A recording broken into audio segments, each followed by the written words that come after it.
ఈ కార్యక్రమానికి ముఖ్య అతిథిగా వచ్చిన తెలుగుదేశం పార్టీ జాతీయ అధ్యక్షుడు వారు నారా చంద్రబాబు నాయుడు గారికి, జనసేన అధ్యక్షుడు వారు పవన్ అన్నకి,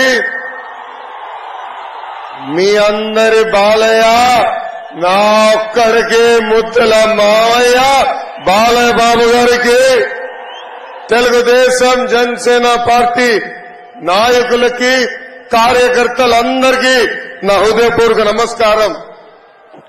బొమ్మ బ్లాక్ బస్టర్ గురు. ఏ బొమ్మ చూస్తే జగన్ దిమ్మ తిరిగి మైండ్ బ్లాక్ అవుతుందో, ఏ బొమ్మ చూస్తే జగన్ కి జ్వరం మోస్తుందో, ఏ బొమ్మ చూస్తే తాడేపల్లి కొంపలో టీవీ పగలుతాయో ఆ బొమ్మ ఈ రోజు మనందరం చూస్తున్నాం.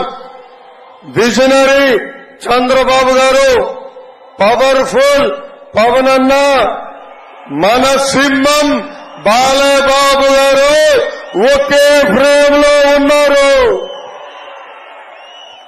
బ్రదర్ ఒక్కసారి జూమ్ చేసి చూపించు. తాడేపల్లి కొంపలో ఉచ్చపడాలి. ఇది యువగలం ముగింపు సభ కాదు, ఇది ఆరంభం మాత్రమే. ఇది నవశకం. యుద్ధం మొదలైంది. తాడేపడి తలుపులు బద్దలు కొట్టే వరకు ఈ యుద్ధం ఆగదు. ప్రజాస్వామ్యంలో పాదయాత్ర చేస్తే అది పోరాటం అవుతుంది. కానీ రాక్షస పాలనలో పాదయాత్ర చేస్తే అది విఫలమం అవుతుంది. యువగలం, మనగలం, ప్రజాబలం. ఈ యువగలం నేను కుప్పం నుంచి మొదలుపెట్టా. 226 రోజులు, 97 నియోజకవర్గాలు, 2108 గ్రామాలు, వార్డులు, 3132 కిలోమీటర్లు పాదయాత్ర చేశా. ఈ యువగలం ఆపేదానికి పోలీసులు పంపించారు. అంబేద్కర్ గారు రాసిన రాజ్యాంగం చూపించి ఈ యువగలం ముందరికి సాగింది. ఈ యువగలం ఆపేదానికి ఆనాడు సైకో జగన్ జియో 1 తీసుకొచ్చాడు.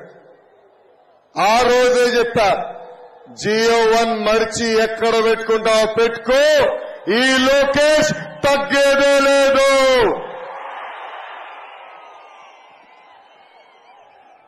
నా మైక్ వేగులు లాక్కున్నారు. ఇది అన్న విశ్వవిఖ్యాత నడ సార్వభౌమ స్వర్గశ్రీ నందమూరి తారక రామారావు గారు ఇచ్చిన గొంతు. ఈ గొంతు నొక్కే మగాడు పుట్టలేదు, పుట్టవోడు.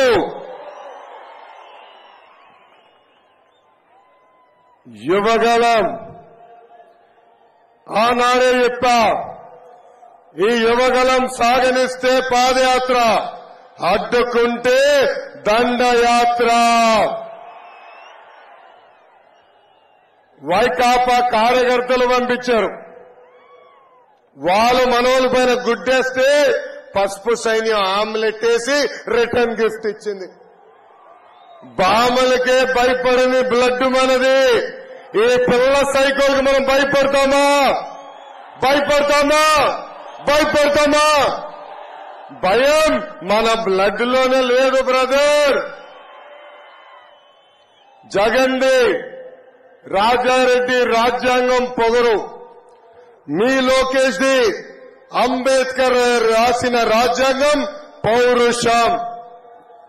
ఒక పక్కన యువగలం, ఇంకో పక్కన భవిష్యత్తు గ్యారంటీ. అదే విధంగా వారాహి యాత్ర వల్ల వైకాపా ఫ్యాన్ కి ఊక్కబట్టింది. చాలా ఇబ్బంది పడ్డాడు. చంద్రబాబు గారిని చూస్తే జగన్ భయపడతాడు, పవన్ ని చూస్తే జగన్ భయపడతాడు, మీ లోకేష్ ని చూస్తే జగన్ భయపడతాడు. అందుకే చంద్రబాబు గారిని అక్రమంగా అరెస్ట్ చేసి 53 రోజులు జ్యుడిషియల్ రిమాండ్ లో పెట్టారు. విజనరీ అంటే చంద్రబాబు గారు, ప్రిజనరీ అంటే జగన్. ఈ మధ్యన పదే పేదలకి పెత్తందారు మధ్యన యుద్ధం అంటున్నాడు. 1,00,000 కోట్ల ప్రజాధనాన్ని లూటీ చేసిన వాడు పేదవాడవుతాడా? 1,00,000 రూపాయలు విలువైన చెప్పులు వేసుకుని తిరిగేవాడు పేదవాడవుతాడా? 1,000 రూపాయలు వాటర్ బాటిల్ తాగేవాడు పేదవాడవుతాడా? సొంత పేపర్, సొంత ఛానల్, ప్యాలెస్ ఉన్నవాడు పేదవాడవుతాడా అని ప్రజలందరినీ ఆలోచించమంటున్నా. జరగబోయేది జగన్ అహంకారానికి ప్రజల ఆత్మ గౌరవం మధ్యన యుద్ధం. ఈ జగన్ని చూస్తే అప్పుల అప్పారావు గుర్తొస్తాడు. ఎన్నికల ముందర అందరికీ ముద్దులు పెట్టి ఒక్క అవకాశం ప్లీజ్, ఒక్క అవకాశం ఇవ్వండి అని అడిగారు. ప్రజలు ఆశీర్వదించారు, ముఖ్యమంత్రి చేశారు. ఈ రోజు 12 లక్షల కోట్ల రూపాయలు అప్పు చేశారు. ఆ అప్పుకి అయ్యే పన్ను ప్రతి సంవత్సరం 1,00,000 కోట్ల రూపాయలు. సంపద సృష్టించి సంక్షేమం అందించే విజరీ నాయకుడు మన నాయకుడు చంద్రబాబు నాయుడు గారు ఇప్పుడు రాష్ట్రానికి కావాలి. ప్రజల తరపున పోరాడే నాయకుడు పవర్ఫుల్ పవర్ అన్న ఈ రోజు రాష్ట్రానికి కావాలి. ఈ జగన్ ఈ రోజు మళ్ళీ ఒక కొత్త స్కీమ్ తీసుకొచ్చాడు. ఆ స్కీమ్ పేరే ఆడుదాం ఆంధ్ర అంట. ప్రజల్ని అడిగిన ఆడుదాం ఆంధ్ర పైన మీ అభిప్రాయం ఏంటని. మా జీవితాలతో ఆడాడు చాలు బాబు, ఈ కార్యక్రమం మాకు వద్దునే వద్దన్నారు. జగన్ ఒక ఐపీఎల్ టీం కూడా పెడతాడంట. ఆ ఐపీఎల్ టీం పేరేంటో తెలుసా? కోడి కత్తి వారియర్స్. ఆ ఐపీఎల్ లో టీం మెంబర్స్ ఎవరో తెలుసా? Senior batsmen Avinash Reddy. బాబాయిని గట్టి కొట్టాడు కదా. బెట్టింగ్ స్టార్ అనిల్ యాదవ్, అరగంట స్టార్ అంబట్టి, గంట star Avanti, all rounder Gorantla Madhav, reel star Bharat, బూతుల star Kodali Nani, pinch hitter Biyyapu Madhusudhan Reddy. అబ్బో ఎంత అద్భుతమైన ఐపీఎల్ టీమో ఇది. ఈ యువగలం పాదయాత్ర నాకెన్నో పాఠాలు నేర్పించింది. నాయకుడు అనే వ్యక్తి ఎంత బాధ్యతతో ఉండాలో నేను తెలుసుకున్నా. ఒక నాయకుడు చేసిన తప్పుల వల్ల రాష్ట్ర ప్రజలు ఎంత ఇబ్బందులు పడుతున్నారో కల్లారా నేను చూశా. అడుగడుగున ఈ జగన్ చేస్తున్న విధ్వంసం కంపడింది. ఉద్యోగాలు లేక యువత పక్క రాష్ట్రాలకి వలసలు వెళ్లే పరిస్థితి, నకిలీ విత్తనాలతో రైతులు నష్టపోయే పరిస్థితి, తాగునీటి కోసం మహిళలు బిందెలు పట్టుకుని కిలోమీటర్లు నడిచే పరిస్థితి. ఉమ్మడి చిత్తూరు జిల్లాలో మన చంద్రబాబు నాయుడు గారు తీసుకొచ్చిన ఎలక్ట్రానిక్స్ కంపెనీలు నేను చూశాను. అదే విధంగా పాపాల పెద్దిరెడ్డి అవినీతి సామ్రాజ్యం కూడా నేను చూశాను. అనంతపురంలో మన చంద్రబాబు గారు తెచ్చిన కియా మోటార్స్ డ్రిప్ ఇరిగేషన్ కనిపించినాయి. జగన్ తీసుకొచ్చిన కష్టాలు కన్నీరు కూడా కనిపించినాయి. ఉమ్మడి కర్నూలు జిల్లాలో చంద్రన్న తీసుకొచ్చిన airport, mega seed park, mega solar park, cement ఫ్యాక్టరీలు, తాగునీటి ప్రాజెక్టులు, సాగునీటి ప్రాజెక్టులు కనిపించినాయి. జగన్ చేసిన విధ్వంసం కూడా అక్కడ నాకు కనిపించింది. శ్రీకాళహస్తి నియోజకవర్గంలో రజక సామాజిక వర్గానికి చెందిన మహిళ ముని రాజమ్మ నా దగ్గరికి వచ్చి ఆమె కష్టాలు చెప్పింది. అది చూసి అక్కడున్న పిల్ల సైకో బిఎఫ్ మధుసూదన్ రెడ్డి ముని రాజమ్మ ఉన్న చిన్న బండిని ధ్వంసం చేశారు. ఏకంగా ముని రాజమ్మ ఆయన కాలు పట్టుకుని క్షమాపణ కోరితేనే వదిలిపెడతానన్నాడు. కానీ మునిరాజమ్మ తగ్గలేదు. ఆమె ధైర్యానికి నా హ్యాట్స్ ఆఫ్. పలమనేరులో మిస్బా తల్లిదండ్రులు నేను కలిశాను. మిస్బా 10వ తరగతి పాప, అన్ని సబ్జెక్ట్స్ లో ఫస్ట్ ర్యాంక్. ఆమె డైరీ కూడా చదివా. ఆమె డైరీలో చాలా స్పష్టంగా డాక్టర్ అవ్వాలన్న కోరిక ఉందని రాసింది. ఆ మిస్బా అన్నిట్లో ఫస్ట్ ర్యాంక్ వస్తుందని, ఏకంగా వైకాపా నాయకుడు కూతురు సెకండ్ ర్యాంక్ వస్తుందని మిస్బాకి టీసీ ఇప్పించి పంపించారు. అది తట్టుకోలేక మిస్బా ఆత్మహత్య చేసుకుంటాం కూడా చాలా చాలా బాధకరం. ఎమ్మిగనూరు నియోజకవర్గంలో రంగమ్మ తన భర్త 12 ఎకరాల కౌలుకు తీసుకుని అప్పుల పాలయ్యి ఆత్మహత్య చేసుకున్నారు. ప్రభుత్వం కనీసం ఒక చిల్లి గవ్వ ఆ కుటుంబానికి ఇవ్వలేదు. కానీ ఆ కుటుంబానికి అండగా నిలబడింది ఈ తెలుగుదేశం పార్టీ. మంత్రాలయంలో వలసలుగా కార్మికులు వెళ్తాం చూసా. ఊర్లో సాగునీరు లేదు, ఉపాధి కోసం పక్క రాష్ట్రాలకు వెళ్తాం నేను స్వయంగా చూసా. ఇంకా ఆలూరు నియోజకవర్గంలో తాగునీటి సమస్య తీవ్రంగా ఉంది. అక్కడున్న మహిళలు బిందెలు పట్టుకుని కిలోమీటర్లు నడుస్తాం నేను స్వయంగా చూసా. ఈ సమస్యలు ప్యాలెస్ లో ఉన్న ప్యాలెస్ పిల్లి జగన్కి కనపడదు. గంగాధర్ నెల్లూరు నియోజకవర్గంలో చివరి గ్రామం రాత్రి నైట్ హాల్ట్ ముందల ఆ గ్రామంలో మోహన అని ఒక తల్లిని కలిసా. 35 సంవత్సరాలుగా అక్కడనే కూర్చుని బోండాలేస్తున్నామా. ఆ తల్లిని అడిగా, ప్రభుత్వం నుంచి మీరేం ఆశిస్తున్నారని. అప్పుడు ఆ తల్లి అనింది, 35 సంవత్సరాలుగా రూపాయి జమ చేసి 2 బిడ్డల్ని చదివించాను. ఆ 2 బిడ్డలకి ఉద్యోగాలు కల్పించండి బాబు, నాకు ఎలాంటి సంక్షేమ కార్యక్రమాలు అవసరం లేదని. పెనుకొండ నియోజకవర్గంలో నేను పాదయాత్ర చేస్తుంటే పద్మావతి అని ఒక చెల్లి పరిగెత్తుకుంటూ నా దగ్గరికి వచ్చింది. రా చెల్లమ్మ ఫోటో దిగుదాం అంటే, నాకు ఫోటో అవసరం లేదు, చంద్రబాబు నాయుడు గారికి థ్యాంక్ యూ చెప్పండి అని. ఎందుకమ్మా ఇదంటే, కియా మోటార్స్ వల్ల ఈ రోజు అక్కడ నేను పనిచేస్తున్నాను, నెలకి 30,000 రూపాయలు నేను సంపాదిస్తున్నాను అన్నా అని నాకు చెప్పింది. పద్మావతి చెల్లిని అడిగా, చెల్లమ్మ కియా మోటార్స్ రాకుండా ముందలా ఏం చేసేవాడని. నేను ఇంటికే పరిమితమయ్యేవా ఉండేవాడిని. ఇప్పుడు ఏం చేస్తున్నామా అంటే, ఇల్లుని నేనే నడిపిస్తున్నా అన్నా అని ఆమె నాకు స్వయంగా చెప్పింది. ఇంకా రాప్తాడు నియోజకవర్గంలో ప్రభాకర్ రెడ్డి గారి పిల్లల్ని కలిసా. 2004లో ఆనాటి కాంగ్రెస్ పాలకులు ప్రభాకర్ రెడ్డిని అతి కిరాతకంగా చంపేశారు. ప్రభాకర్ రెడ్డి గారి బిడ్డల్ని చంద్రబాబు నాయుడు గారు దత్తక తీసుకుని ఎన్టీఆర్ మోడల్ స్కూల్లో చదివిస్తాం జరిగింది. ఆ బిడ్డలందరూ ఈరోజు సెటిల్ అయ్యి అద్భుతమైన ఐటీ కంపెనీలో పనిచేస్తాం కూడా చూశాం. ఇంకా ప్రకాశం జిల్లాని ఏకంగా ఎడారిగా మార్చేశాడు ఈ జగన్.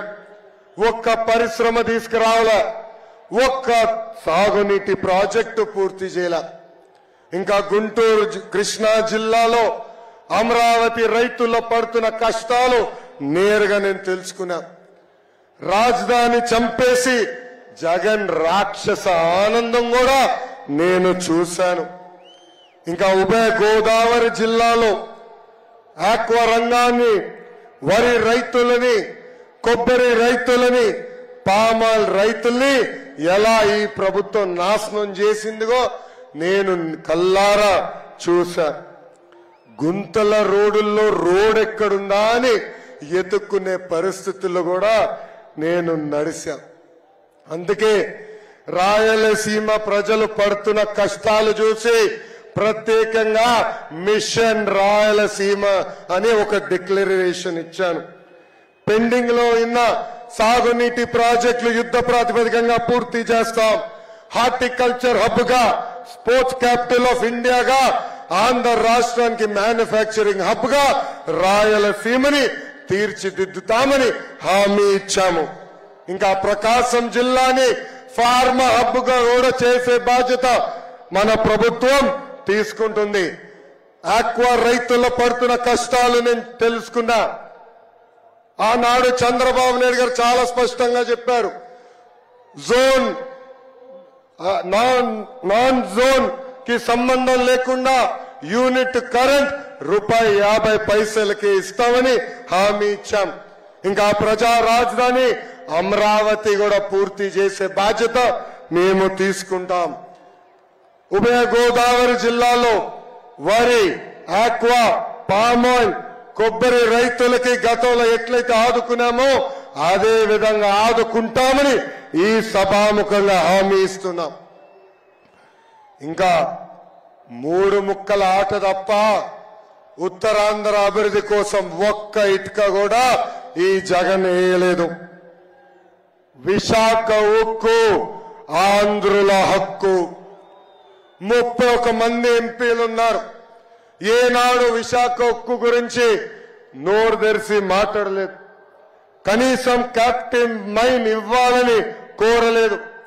అంతెందుకు రాష్ట్రంలో ఉన్న మైన్ కూడా క్యాన్సిల్ చేసింది ఈ ప్రభుత్వం.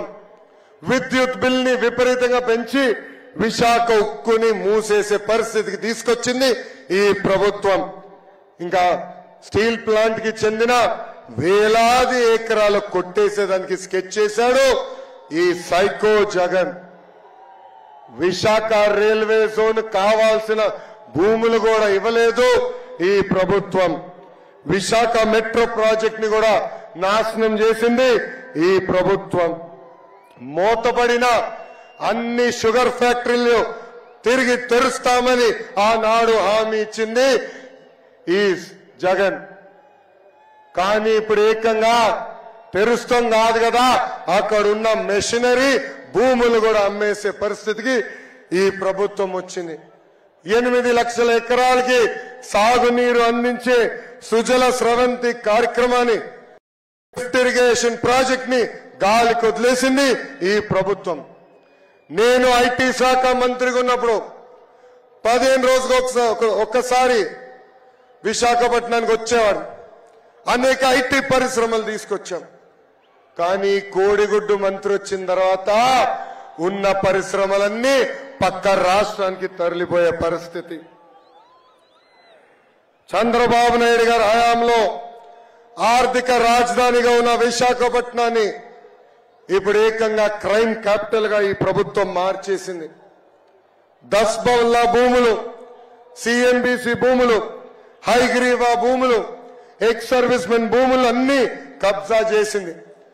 లూలుని తరిమేసి ఆ భూములు కూడా కబ్జా చేసింది ఈ ప్రభుత్వం.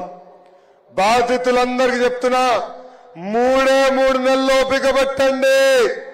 తెలుగుదేశం జనసేన ప్రభుత్వం వస్తుంది. తిరిగి మీ భూములు మీకు అందించే బాధ్యత మేము తీసుకుంటాం. 1000 కోట్ల టీడీఆర్ బాండ్ల కుంభకోణం జరిగింది. ఋషికొండకి గుండు కొట్టి 500 కోట్ల రూపాయలు ఖర్చు పెట్టి ఈ పేద ముఖ్యమంత్రి ఒక ప్యాలెసే కట్టుకున్నాడు.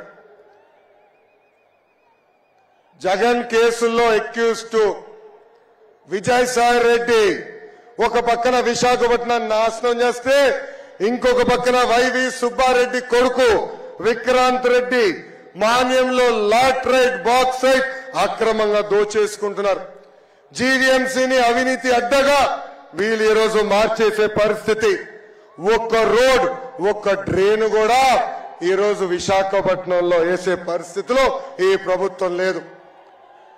బొబ్బెలి గ్రోత్ సెంటర్ ని చంపేశారు. 41 ఫెరా ఎల్లాయిస్ కంపెనీలు మూసేసే పరిస్థితికి వచ్చినాయి. గాడి తప్పిన ఉత్తరాంధ్రాన్ని సరైన దారిలో పెట్టే బాధ్యత వ్యక్తిగతంగా నేను తీసుకుంటానని ఈ సభాముఖంగా ఉత్తరాంధ్ర ప్రజలకి నేను హామీ ఇస్తున్నా. విశాఖపట్నం భారతదేశంలోనే జీడీపీలో 9 స్థానంలో ఉంది. మన ప్రభుత్వం వస్తుంది 5 సంవత్సరాల్లో 5వ స్థానానికి తీసుకొచ్చే బాధ్యత మేము తీసుకుంటాం. విశాఖపట్నానికి ప్రత్యేక నిధులు కేటాయిస్తాం. ఎప్పుడు లేని విధంగా, ఎవరు చూడని విధంగా విశాఖపట్నాన్ని అభివృద్ధి చేసే బాధ్యత మా ప్రభుత్వం తీసుకుంటుందని ఈ సభాముఖంగా తెలుపుతున్నా. ఈ జగన్ ని చూస్తే ఒక కటింగ్ ఫిట్టింగ్ మాస్టర్ గుర్తొస్తాడు. ఏంటది? Cutting fitting master. జగన్ కి 2 బటన్లు ఉన్నాయి. ఒకటి కనిపించే బొలుగు బటన్, రెండోది కనిపించని ఎర్ర బటన్. బొలుగు బటన్ నొక్కుతాడు, అకౌంట్ లో 10 రూపాయలు పడుతుంది. ఎర్ర బటన్ నొక్కుతాడు, అకౌంట్ నుంచి 100 రూపాయలు ఉష్ పోతుంది. ఎలా పోతుందో చెప్పాలి కదా. కరెంటు ఛార్జీలు 9 సార్లు పెంచి బాధుడే బాధుడు. ఆర్టీసీ ఛార్జీలు 3 సార్లు పెంచి బాధుడే బాధుడు. పెట్రోల్ డీజిల్ ధరలు పెంచారు, గ్యాస్ ధరలు పెంచారు. చివరికి చెత్త పైన కూడా పన్నేసిన చెత్త ప్రభుత్వం ఈ వైకాపా ప్రభుత్వం. ఇంకా క్వార్టర్ బాటిల్ పైన కూడా పన్ను పెంచి బాధుడే బాధుడు. రేపో మాపో వాలంటీర్ వాసు ఇంటికి వస్తాడు, ఒక గొట్టం ఇస్తాడు ఊదమని. పొరపాటున ఎవరు ఊదదండి. ఊదితే అమ్మా ఇంత గాలి పీల్చుతోని గాలి పైన కూడా పన్నేస్తాడు ఈ సైకో జగన్. ఇంకా కటింగ్ మాస్టర్ అన్నాను కదా, అన్న క్యాంటీన్ కట్, పండగ కానుకల కట్, పెళ్లి కానుక కట్, 6 లక్షల వృద్ధులకి pension cut, school fee reimbursement cut, PG fee reimbursement cut, drip irrigation cut. ఇలా భారతదేశ చరిత్రలోనే ఏ ముఖ్యమంత్రి చేయని విధంగా 100 సంక్షేమ కార్యక్రమాలు కట్ చేసిన ఏకైక ముఖ్యమంత్రి ఈ సైకో జగన్. అనంతపూర్ జిల్లాలో గుంతకల్ నియోజకవర్గానికి చెందిన సరోజకి 2 కళ్ళు కనిపించవు. వాళ్ళ బంధు రైల్వే డిపార్ట్మెంట్ లో పనిచేస్తున్నారని పాపం ఆ తల్లికి పెన్షన్ కట్ చేసింది ఈ ప్రభుత్వం.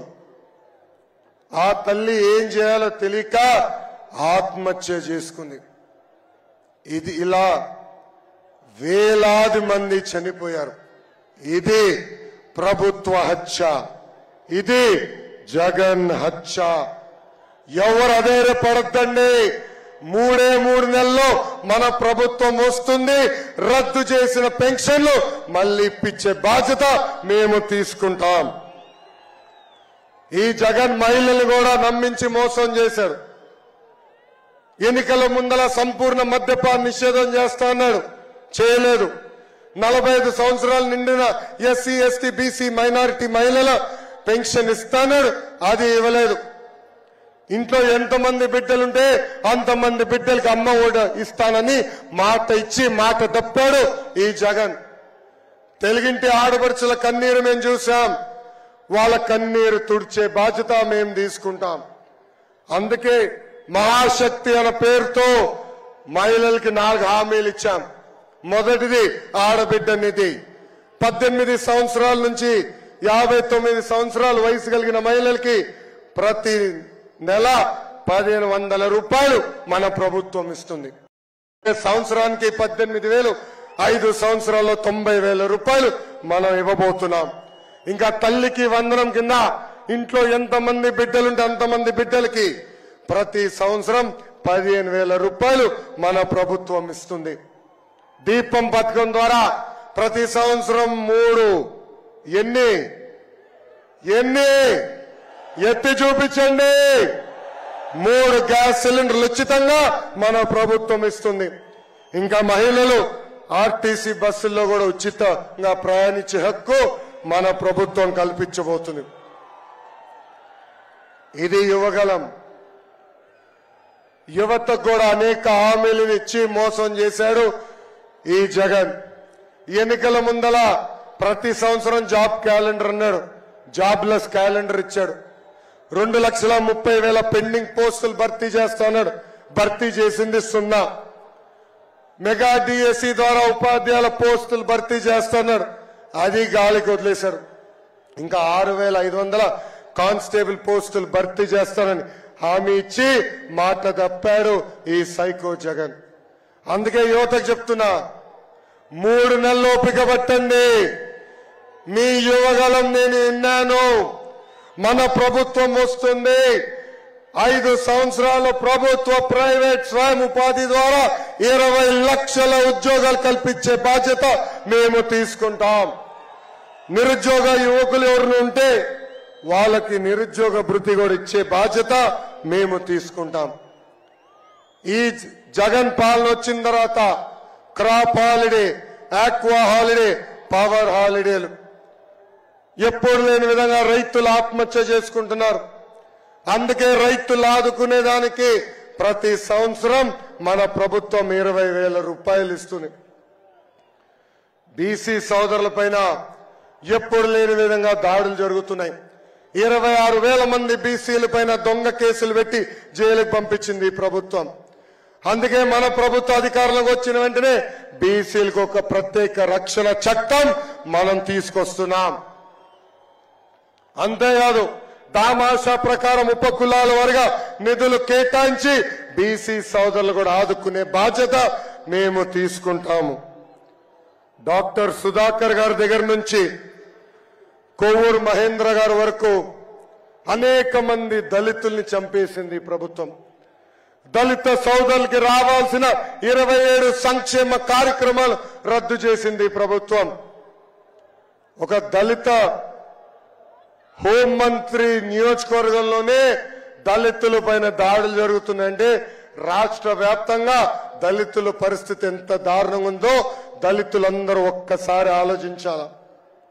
దళితులు చెప్తున్నా, మన ప్రభుత్వం వస్తుంది.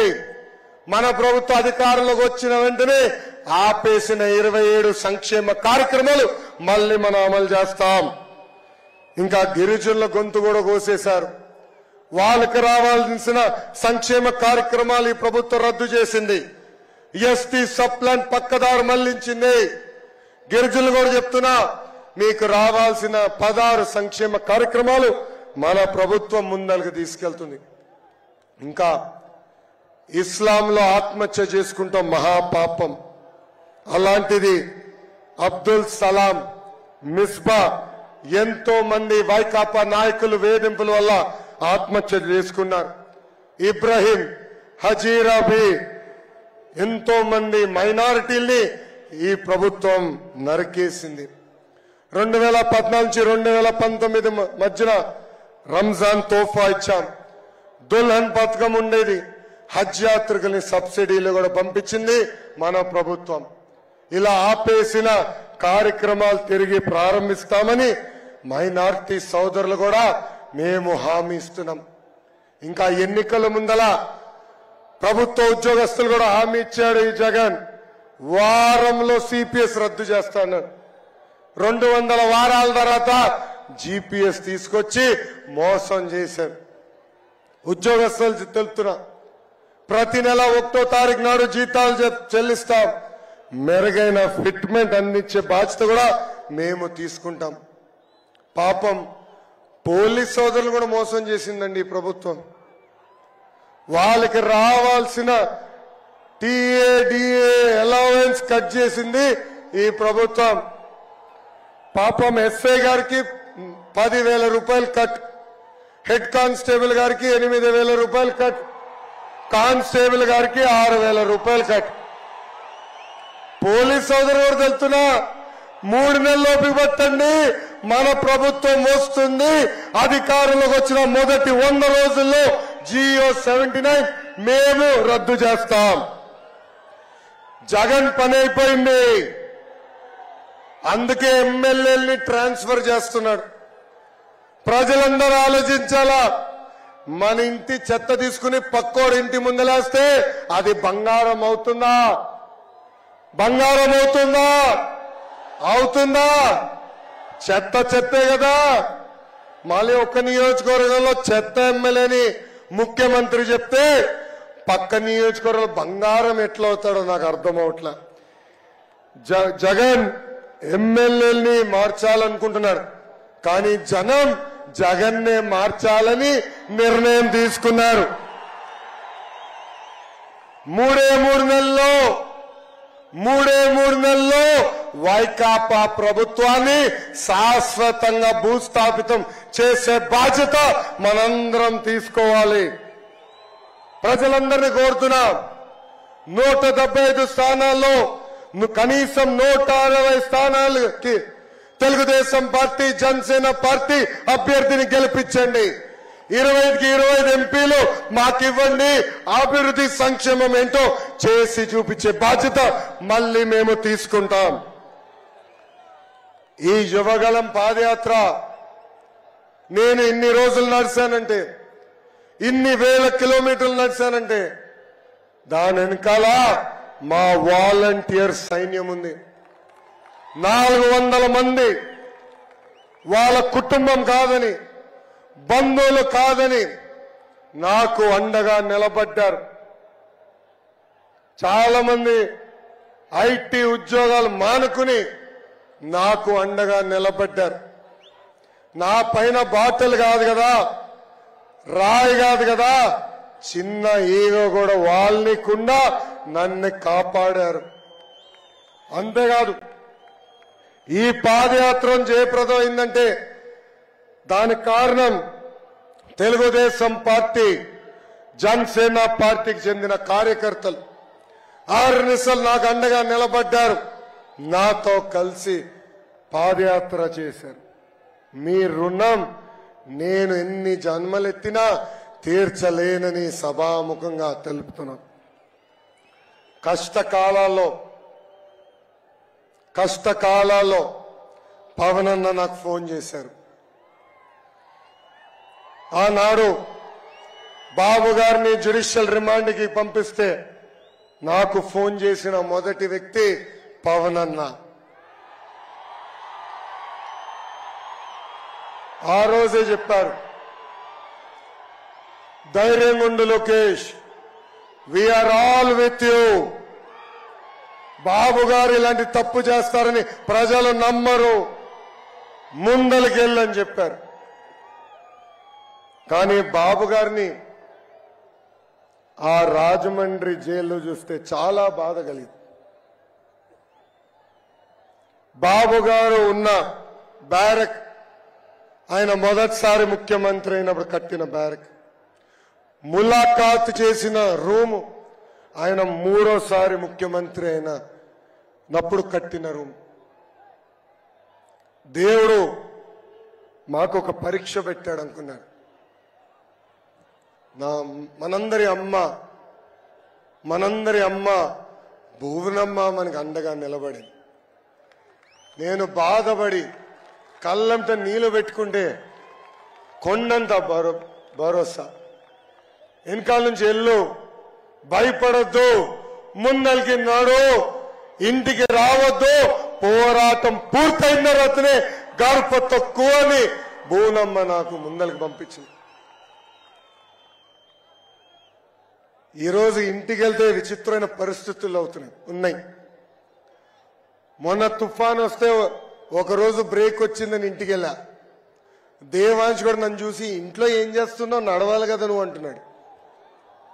అంటే ప్రజల కోసం, ప్రజల తరపున ఈరోజు తెలుగుదేశం జనసేన పార్టీ పోరాడుతుంది. గత 4 సంవత్సరాలుగా ఎత్తిన పసుపు జెండా దించకుండా, మడమ తిప్పకుండా తెలుగుదేశం పార్టీకి కంచుకోటకి కాపలా కాసిన ప్రతి పసుపు కార్యకర్తని కాపాడే బాధ్యత నాది. మిమ్మల్ని నా గుండెల్లో పెట్టుకుంటా. ఏ అధికారులైతే చట్టాన్ని ఉల్లంఘించి మనల్ని ఇబ్బంది పెట్టారో, ఇదిగో ఎర్ర బుక్కు, వాళ్ళ పేర్లు బుక్ లో ఉన్నాయి. వాళ్ళు వదిలిపెట్టే ప్రసక్తి లేదు. జ్యుడిషియల్ ఎంక్వైరీ చేస్తాం. వాళ్ళని సర్వీస్ నుంచి డిస్మిస్ చేసి జైలుకు కూడా పంపించే బాధ్యత మేము తీసుకుంటాం. ఇప్పుడు కూడా అధికారులు చెప్తున్నా, చట్టాలని ఉల్లంఘించొద్దు, కొంతమంది కోసం చట్టాలని చుట్టాలుగా మార్చొద్దు. తగిన పరిణామం ఉంటుందని ఈ సభాముఖంగా హెచ్చరిక నేను జారీ చేస్తున్నా.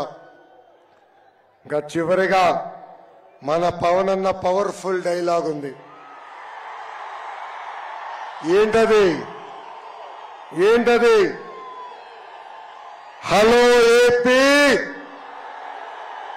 Hello AP, hello AP, bye bye YCP. Psycho పోవాలి, సైకో పోవాలి, సైకో పోవాలి. నాకు ఇంత అద్భుతమైన అవకాశం ఇచ్చిన తెలుగుదేశం పార్టీ జాతీయ అధ్యక్షుల వారికి నా హృదయపూర్వక ధన్యవాదాలు తెలుపుకుంటూ మీ అందరి దగ్గర నుంచి నేను సెలవు తీసుకుంటున్నా. జోహార్ అన్న ఎన్టీఆర్, జోహార్ అన్న ఎన్టీఆర్. పవన్ అన్న నాయకత్వం, పవన్ అన్న నాయకత్వం, చంద్రబాబు నాయుడు గారి నాయకత్వం, చంద్రబాబు నాయుడు గారి నాయకత్వం. జై బాలయ్య, జై బాలయ్య, జై హింద్, జై హింద్. లోకేష్ అన్న నాయకత్వం, లోకేష్ అన్న నాయకత్వం, లోకేష్ అన్న నాయకత్వం. మరొక్కసారి ఇక్కడికి విచ్చేసినటువంటి సోదరు సోదరిమల్ల అందరికీ కూడా పాదాభివందనం తెలియజేసుకుంటున్నాం. మీ అందరి రాకతోనే ఈ సభ ఎంత శక్తివంతమైందని మళ్లీ మళ్లీ గుర్తు చేస్తున్నాం. లక్షల మంది ఈ రోజు ఈ ప్రాంగణంలో ఉన్నారు. ఎంతమంది ఇప్పుడు ప్రాంగణంలో ఉన్నారో బయట కూడా అంతే మంది